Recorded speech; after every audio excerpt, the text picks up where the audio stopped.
Bienvenue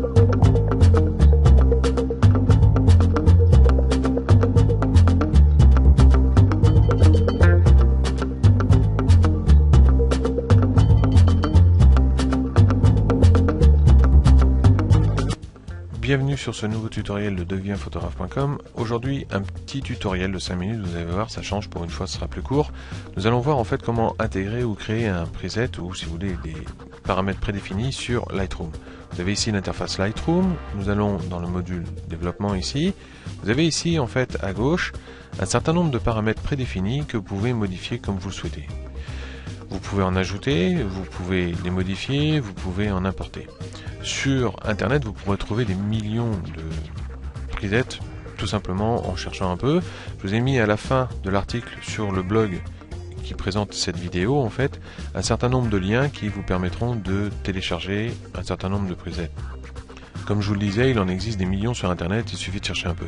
C'est l'avantage majeur de Lightroom, je trouve, c'est que même si vous ne connaissez pas la retouche photo, vous pouvez déjà trouver des presets qui vont vous aider, des paramètres prédéfinis qui vont vous aider à passer par exemple en noir et blanc pour avoir un beau noir et blanc. Par exemple, si vous regardez ici, vous voyez ici sur la vignette à gauche que j'ai plusieurs noirs et blancs et qui ne correspondent pas tous à ce que je voudrais faire.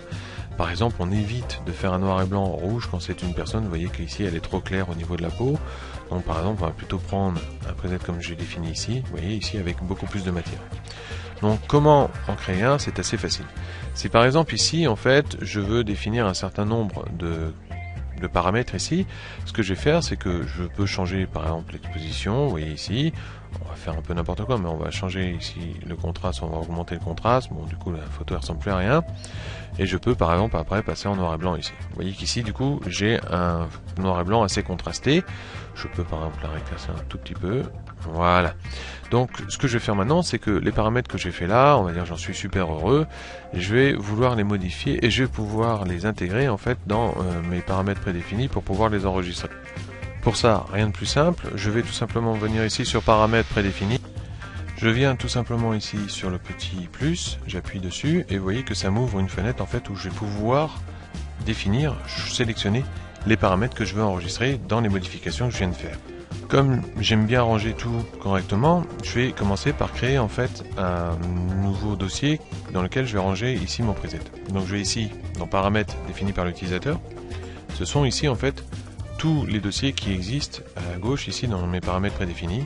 Je vais créer ici un nouveau dossier. Donc je fais un nouveau dossier, il me demande ici, donc je mets test par exemple, et je vais créer ici. Ici pareil, le nom du preset en fait ici, on va mettre passage noir et blanc contrasté. Voilà. Et ce que je vais faire en fait ici, c'est que je vais sélectionner ce que j'ai envie de sélectionner. Donc je ne fais ne rien sélectionner là. Ce que je vais faire, je vais donc changer, on va dire, les tonalités, donc les tons, les contrastes et tout ça. J'ai ici aussi traitement noir et blanc. J'ai aussi modifié le mélange du noir et blanc. Voilà. Donc ça c'est ce que j'ai modifié. J'ai changé aussi la clarté, la netteté. Courbe de tonalité, c'est pas grave. Vous pouvez aussi tout sauvegarder si vous voulez, mais c'est pas vraiment utile, hein. Vous allez vous embêter. Moi ce que je vous conseille c'est vraiment de sauvegarder uniquement ce que vous avez modifié de manière à pouvoir réappliquer ce que vous venez de modifier. Donc je fais ici tout simplement créer. Voilà. Je vais revenir en arrière pour ma photo là et vous faire voir que en cliquant juste une fois sur le preset en fait on va revenir à 0. Donc pour ça ici je vais descendre sur la partie gauche ici, vous allez voir qu'on va arriver ici dans ce qui est historique, et qu'ici on a toute l'historique de ce qu'on a pu faire sur la photo. Donc je reviens ici à 0, hop, voilà, j'ai donc ma photo ici, je remonte dans mes presets, je suis désolé on est obligé de monter et descendre hein, du fait que là avec l'enregistrement de la vidéo je suis obligé de mettre sur un petit écran par rapport à mon écran normal. Donc ici en fait je viens ici et j'ai mon dossier test qui a été créé tout de suite avec passage en noir et blanc contrasté. Vous voyez que quand je mets dessus en fait la vignette à gauche en haut elle se met exactement comme on avait tout à l'heure et en cliquant dessus voilà je me retrouve avec mon noir et blanc tel que je l'avais prédéfini. Donc voilà comment créer en fait des presets. Maintenant ce que je vais faire c'est que je vais importer des presets que j'ai été préalablement téléchargés sur internet. Je vous rappelle que sur le blog en fait deviensphotographe.com je vous ai mis avec l'URL qui est juste en dessous de la vidéo dans l'article en fait qui est dédié à cette vidéo là. Je vous ai mis les liens en fait vers plusieurs presets que j'ai trouvé assez intéressants sur internet. Donc Comment importer? C'est très simple, je viens ici sur test, puisque c'est dans test que je veux les importer. Je fais ici bouton droit, importer. Ici en fait je choisis soit un, soit les trois presets que j'ai ici. Donc je fais ouvrir. Hop, et voilà, vous voyez qu'il me les a intégrés ici dans le groupe test.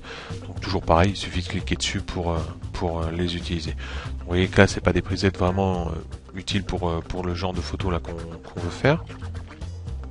Mais voilà, on peut donc utiliser des presets comme ça assez facilement. Et une fois que vous avez cliqué sur les paramètres prédéfinis, vous avez juste en fait à ajuster ici à droite.